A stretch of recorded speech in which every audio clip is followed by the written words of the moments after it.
সিলেট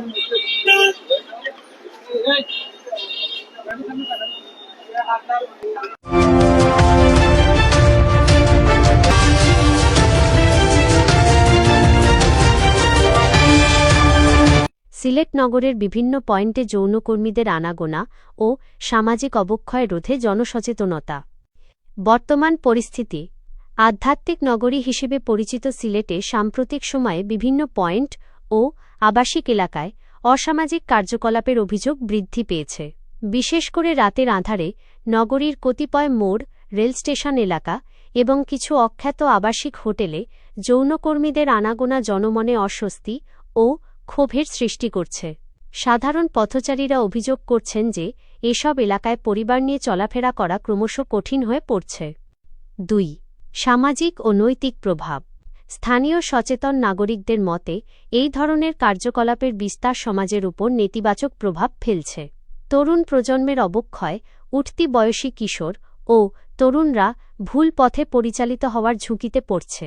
পারিবারিক অশান্তি, অসামাজিক কাজে লিপ্ত হওয়ার ফলে অনেক পরিবারে কলহ ও বিচ্ছেদ বাড়ছে। নিরাপত্তা ঝুঁকি। যেখানেই এ ধরনের অনৈতিক ব্যবসা জমে ওঠে সেখানে মাদক ও ছিনতাইকারী চক্রের আনাগোনাও বৃদ্ধি পায়। ৩. এলাকাবাসীর উদ্বেগ। সিলেটের বিভিন্ন পাড়া মহল্লার মুরব্বি ও তরুণরা সামাজিক যোগাযোগ মাধ্যমে এবং স্থানীয় সভা সমাবেশে এ নিয়ে উদ্বেগ প্রকাশ করছেন।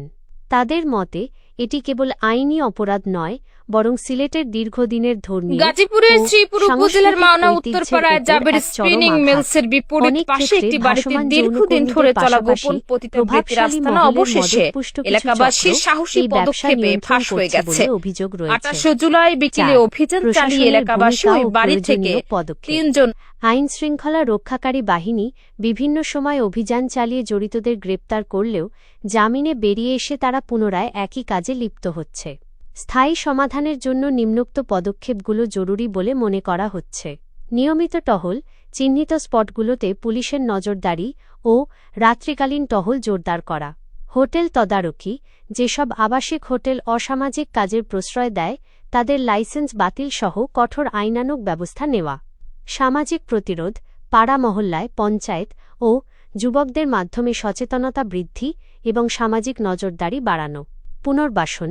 যারা বাধ্য হয়ে বা অভাবের তাড়নায় এই পথে এসেছে তাদের জন্য কর্মসংস্থান ও পুনর্বাসনের ব্যবস্থা করা।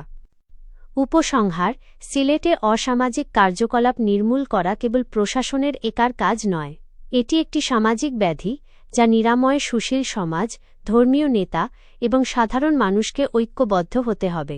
সিলেটের পবিত্রতা রক্ষায় সম্মিলিত প্রতিরোধ গড়ে তোলা এখন সময়ের দাবি।